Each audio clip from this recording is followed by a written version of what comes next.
میرے پیارے آقا صلی اللہ تعالی علیہ وسلم کے پیارے دیوانوں، آپ جانتے ہیں نجاشی بادشاہ کے دربار کے اندر جب حضرت جعفر طیار رضی اللہ تعالیٰ عنہ پہنچے تھے، آپ جانتے ہیں یہ حبشہ جو ہے نجاشی بادشاہ جو حبشہ کا تھا، اللہ اکبر، رسول گرامی وقار صلی اللہ تعالیٰ علیہ وسلم کے صحابہ وہاں پہنچے اور اس کے بعد کفار جا کر انہیں ورغلانے لگے اور بادشاہ سے نجاشی بادشاہ سے انہوں نے کہا کہ یہ تمہارے لیے خطرہ ثابت ہو سکتے ہیں، یہ ہمارے یہاں سے بھاگے ہوئے ہیں، تم ان کو پناہ مت دو۔ اس وقت حضرت جعفر طیار رضی اللہ تعالیٰ عنہ سے جو اس وقت مسلمانوں کے وفد کے ذمہ دار تھے، اللہ اکبر، بادشاہ حبشہ نے کہا تھا، نجاشی نے کہا تھا، اے جعفر طیار ذرا بتاؤ کیا تمہارے پاس جو کتاب موجود ہے اس کتاب کے اندر کہیں حضرت مریم کا ذکر موجود ہے؟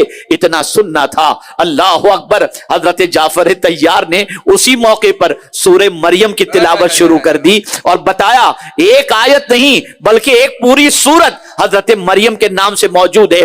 جب سورہ مریم کی تلاوت حضرت جعفر طیار نے شروع کی، اس کے دل میں اسلام کی شمع روشن ہوئی اور بتایا گیا کہ اس کی آنکھوں سے آنسو جاری ہو گئے، وہ قرآن سن کر کے رونے لگا۔ عیسائی تھا، ابھی اسلام قبول نہیں کیا، لیکن قرآن سنا تو اس کی آنکھوں سے آنسو جاری ہو گئے۔ میرے پیارے آقا صلی اللہ علیہ وسلم کے پیارے دیوانوں، اسی طریقے سے بعد میں 70 لوگ سرکار صلی اللہ علیہ وسلم سے ملنے کے لیے آئے۔ جب وہ پہنچے تو مصطفیٰ جان رحمت قرآن کی تلاوت کر رہے تھے، سرکار سے تلاوت سننے کے بعد ان کی آنکھوں میں آنسو آ گئے، اور اس کے بعد آپ کو یہ جان کر خوشی ہوگی اور یہ جان کر آپ کو تعجب بھی ہوگا کہ نجاشی بادشاہ حضور کے ہاتھوں پر اسلام لانے کی غرض سے نکل بھی پڑا اور اسلام قبول بھی کر چکا، سرکار کی ملاقات کے لیے نکلا اور راستے ہی میں اس کا انتقال ہو گیا۔ جب حضور کو اطلاع ملی تو میرے آقا صلی اللہ علیہ وسلم نے غائبانہ نماز جنازہ پڑھا کر نجاشی کی عظمت کو دنیا والوں کے سامنے پیش فرما دیا۔ کیا بات ہے، سبحان اللہ، سبحان اللہ۔ قرآن بہت عظیم کتاب ہے، اس کے اثرات کو قبول کرو، اور اثر کیسے ہوگا اس کو میں تھوڑا سا سمجھا دوں۔ اللہ کی کتاب کا اثر کیسے ہوگا؟ اس وقت ہوگا جب آپ کے دل میں اللہ کی عظمت موجود ہوگی، اللہ عز و جل کی کبریائی کا تصور آپ کے دل و دماغ میں ہوگا، آپ کو یہ محسوس ہوگا کہ میں کس کا کلام سننے جا رہا ہوں، جس کلام کی عظمتوں کا عالم یہ ہے کہ رب فرماتا ہے لو انزلنا هذا القرآن على جبل لرأيته خاشعا متصدعا من خشیت اللہ، اگر اس قرآن کو میں پہاڑ پر نازل کرتا تو پہاڑ خشیت ربانی کی وجہ سے ریزہ ریزہ ہو جاتا۔ یہ اتنی عظمت والی کتاب ہے، یہ کتاب اٹھانے کے لیے آئی، یہ کتاب بلندی پر لے جانے کے لیے آئی، یہ کتاب عروج کی طرف لے جانے کے لیے آئی۔ خود رسول اعظم صلی اللہ علیہ وسلم نے فرمایا یہ کتاب جس کو تھامنے کے بعد انسان عروج حاصل کرے گا، یا ایک قوم عروج حاصل کرے گی جس کو تھامنے کے بعد اور اس کو چھوڑنے کی وجہ سے ایک قوم زوال پذیر ہو جائے گی۔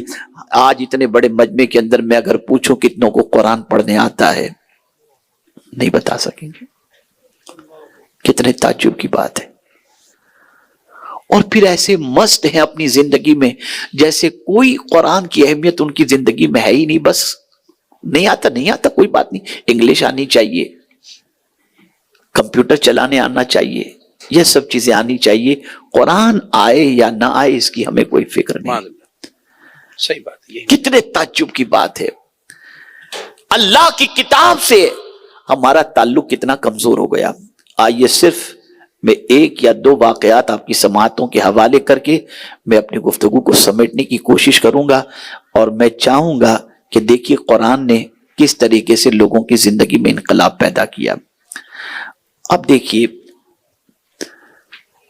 ایک نوجوان بڑا خوبصورت بغداد کی سرزمین پر، بڑا حسین و جمیل، بڑا عبادت گزار، وہ عبادت گزار نوجوان اپنا وقت مسجد میں گزارا کرتا اور عبادت و ریاض میں خود کفیل تھا، اللہ نے بہت نوازا تھا، اس لیے کوئی کام نہ کرتے ہوئے اپنی جوانی کو اللہ کی عبادت میں مسجد میں وہ خرچ کیا کرتا۔ اس کے تقوی اور طہارت کی بڑی شہرت تھی، دنیا اس کے حسن و جمال کو بھی جانتی تھی اور اس کے تقوی و طہارت کو بھی جانتی تھی۔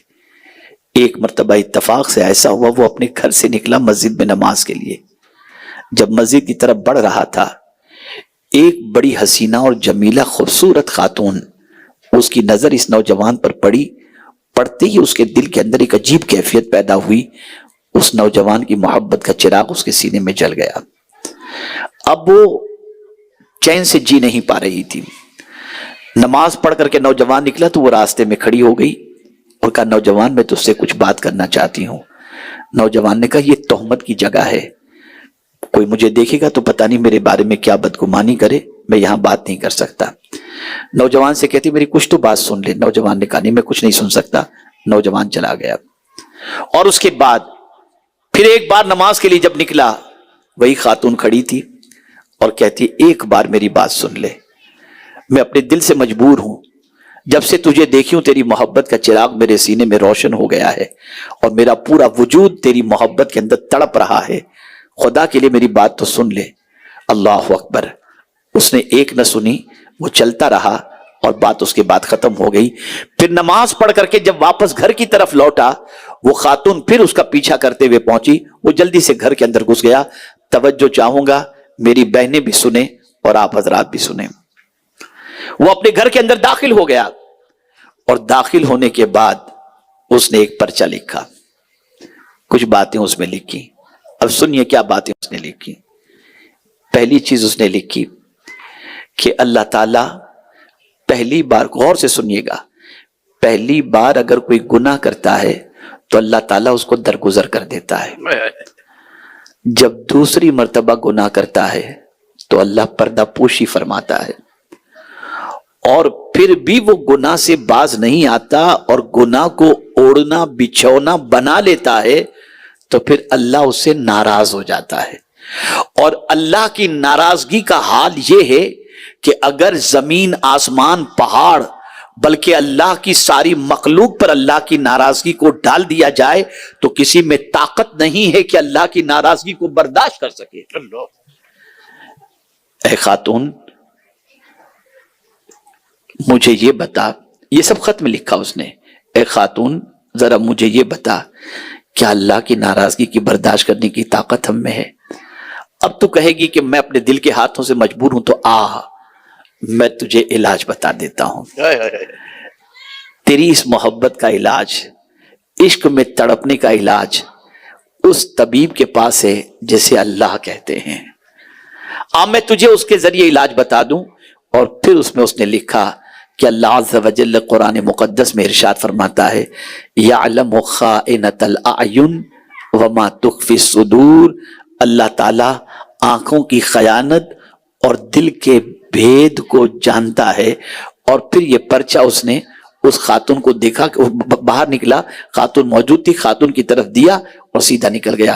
خاتون نے جب اسے پڑھا تو پڑھنے کے بعد اس کی عجیب کیفیت ہوئی، وہ سوچی شاید وہ بھی کچھ عشق وغیرہ کی داستان لکھ کر بھیجا ہوگا، لیکن جیسے ہی اس نے پڑھا، اس خاتون کے پڑھنے کے بعد اس کی جو ہے آنکھوں سے آنسو جاری ہو گئے، وہ رونے لگی، چیخنے لگی، اور اس کے بعد اس نوجوان سے کہنے لگی ذرا ایک بار تو سن لے، ایک بار تو سن لے۔ اس نے کہا اب کوئی سننے کی گنجائش نہیں، اور یہ کہتے ہوئے وہ نوجوان چلا گیا۔ آپ جانتے ہیں میرے پیارے آقا صلی اللہ تعالی علیہ وسلم کے پیارے دیوانوں، اس نوجوان نے اپنے قلم سے اللہ کی آیت کو جب لکھ کر کے اس کو بھیجا تو اس کے بعد اس عورت کی پوزیشن یہ ہوئی، وہ کچھ کہنا چاہتی تھی، نوجوان سننے کو تیار نہیں تھا، لیکن جب پلٹ کر نماز پڑھ کر کے جب وہ نوجوان نکلا تو وہ عورت کہتی ہے اب تیری راہ میں کبھی رکاوٹ نہیں بنوں گی، اس لیے کہ تو جس کا بندہ ہے میں بھی تو اسی کی بندی ہوں، میں قیامت میں اسے کیا منہ دکھاؤں گی۔ میں پوچھنا چاہتا ہوں اے رسول اعظم صلی اللہ تعالی علیہ وسلم کے دیوانوں،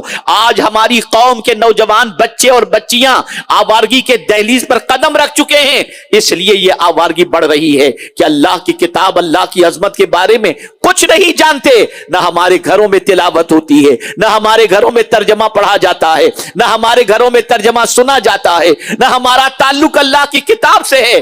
खुदा के लिए अपना ताल्लुक अल्लाह की किताब से जोड़ो। ये किताब बड़ी मुअस्सिर है, ये किताब बड़ा असर रखती है। मेरे प्यारे आका सल्लल्लाहु तआला अलैहि वसल्लम के प्यारे दीवानों, कौन नहीं जानता हजरत फुज़ैल बिन अयाज़ रदियल्लाहु मौला तबारक व तआला अन्हु को तौबा की तौफीक जो नसीब हुई, ये इसी कुरान की बरकत से हुई। अल्लाह ताला ने इसी कुरान के जरिए तौबा की तौफीक अता फरमाई और डाका जनी से तौबा करने के बाद हजरत फुज़ैल बिन अयाज़ अलैहि रहमा विलायत के बड़े ऊंचे मनसब पर फाइज हुए। यहां पर बच्चियों का इदारा कायम किया गया। ये बच्चियां कुरान सीख रही हैं, कुरान पढ़ना सीख चुकी हैं। 15 बच्चियां कारिया की सनद आज हासिल करेंगी, उनकी रेदापोशी भी हो गई। ये बच्चियां घर घर कुरान पढ़ाएंगी, बच्चे को कुरान सिखाएंगी। मैं पूछना चाहता हूं, जिस किताब की अजमत का आलम यह है, एक हर्फ पर 10 नेकी अल्लाह अता फरमाता है। समझ के पढ़ो तो, न समझ के पढ़ो तो।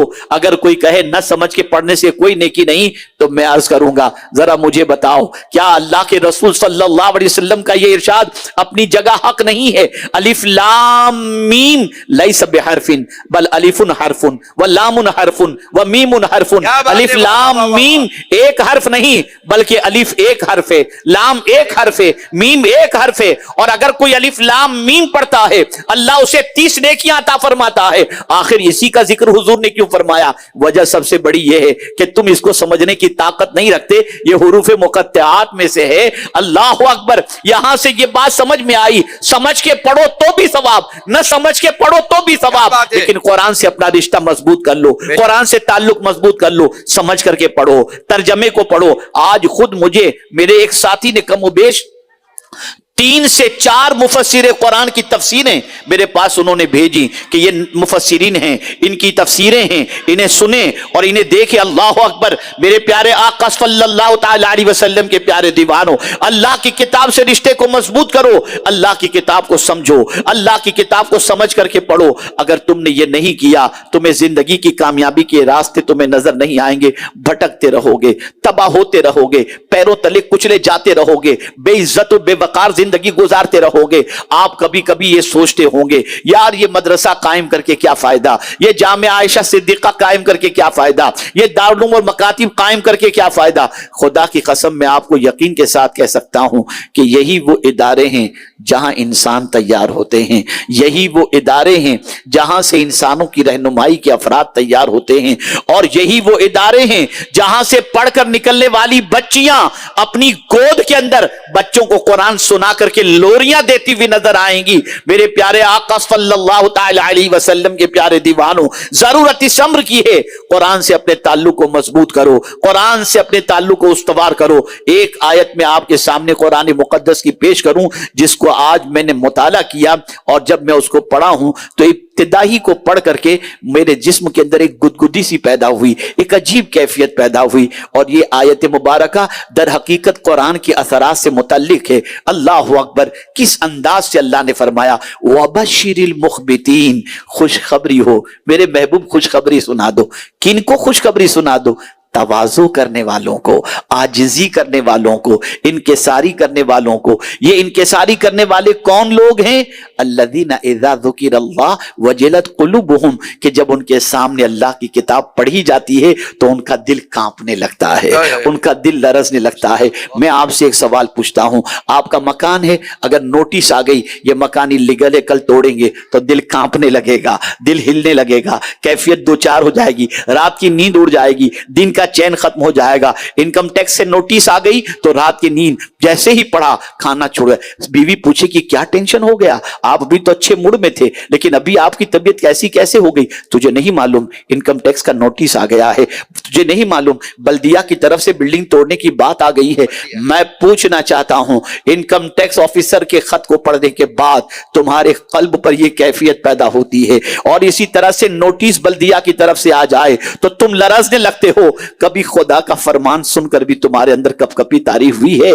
कभी खुदा का फरमान सुनकर के भी लर्जा तारी हुआ है? इसलिए कि सुन सुन लो, यहां तुमको जो भी परेशान करने वाले हैं, हो सकता है दे दिलाकर तुम अपने सारे काम निपटा सको, लेकिन खुदा की बारगाह के अंदर किस तरीके से करोगे, वहां कुछ नहीं चलेगा। इसलिए ए रसूल आजम सल्लल्लाहु अलैहि वसल्लम के दीवानों, कुरान के असरात को अपनी जिंदगी में कबूल करो और कुरान मुकद्दस से अपने ताल्लुक को मजबूत करो। यह वो किताब है कि जो इस किताब के पढ़ने का आदी बन जाए, जो इस किताब को समझने का आदी बन जाए और थोड़ा सा आगे बढ़कर जो इस किताब पर अमल करने का आदी बन जाए, वो कहीं भी रहे अल्लाह ताला उस पर रहम व करम की बारिशें नाजिल फरमाता है।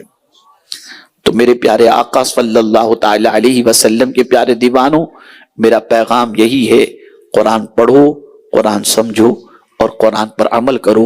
और इसी कुरान की तबलीग के लिए और इसी कुरान और हदीस को सिखाने के लिए जामिया आयशा सिद्दीक़ा कायम किया गया है। हमारे हर दिल अजीज मौलाना इमरान नजमी साहब जो हमारे इदारे के फाजिल हैं, माशाअल्लाह 3 साल में उन्होंने यहाँ पर वो माहौल बना दिया जिसकी बुनियाद पर आज 15 बच्चियां कारिया कोर्स करके आपके सामने सही मानों में कुरान पढ़कर उसके फैज से माला माल करने की सलाहियत रखती हैं।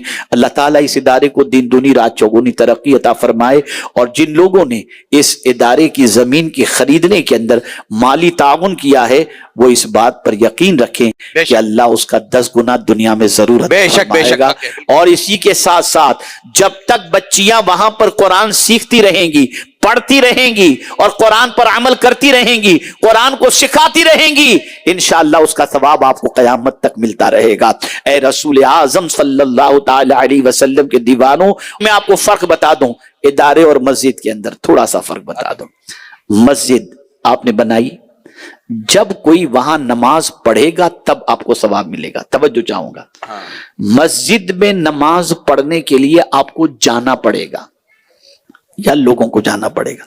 जब सजदे होंगे तो आपको सवाब मिलेगा। बेशक मस्जिद का नमाजी मस्जिद से नमाज पढ़ करके बाहर निकला ना, तो फिर उसके कोई अमल का सवाब आपको नहीं मिलेगा। लेकिन कुर्बान जाइए, मदरसे में एक बच्चा कुरान सीखा, ये सीख कर जहां गया, क्या बात है, जहां सिखाया, जितनों को सिखाया, जितने सीखे, उस सब का सवाब आपको अल्लाह अता फरमाएगा। बेशक बेशक। इसलिए मस्जिद तो कायम करना ही चाहिए, लेकिन इदारों का फायदा अपनी जगह पर है। आज अगर ये इदारे न हो तो न हमें हाफिज मिल सकते हैं, न आलिम मिल सकते हैं, बल्कि मैं तो कहता हूं कि आज के दौर के अंदर इन उलमा का एहसान है जिनकी बुनियाद पर आज हमारी नस्लों के अंदर इस्लाम किसी हद तक और मुआशरे के अंदर किसी हद तक इस्लाम नजर आ रहा है। अगर ये बहुत जो है कनाअत के साथ रहते हुए इल्म की खिदमत न करें तो इस्लाम हम तक पहुंच भी नहीं सकता, न लोगों तक पहुंच सकता है। ए रसूल आजम सल्लल्लाहु अलैहि वसल्लम के दीवानों, इदारे का ताउन करें, इदारे की जो है इदारे को सपोर्ट करें और अपनी बच्चियों को भी भेजें। इसलिए कि मैं अक्सर कहा करता हूं, बाप अगर दीनदार हो तो दीन घर के दरवाजे तक पहुंचता है, और अगर मां दीनदार हो तो दीन नस्लों तक पहुंचा करता है। इसलिए अपनी बच्चियों को और खवातीन को दीन की तालीम से आरास्ता करें। अल्लाह रब्बुल इज्जत जल्ल जलालहू आकाए करीम रऊफ रहीम अलैहि तहिय्यतु व तस्लीम के सदक़ व तुफैल हम सबको दीन के काम में बढ़ चढ़ करके हिस्सा लेने की तौफीक अता फरमाए। और रब्बे कदीर जल्ल जलालहू तालीम कुरान, खिदमत कुरान, इल्म कुरान, अमल कुरान, इसके अल्लाह अज़्ज़ व जल्ल हम सबको तौफीक नसीब फरमाए। वमा अलैना इल्लल बलागुल मुबीन। अस्सलामु अलैकुम व रहमतुल्लाहि तआला व बरकातुहू।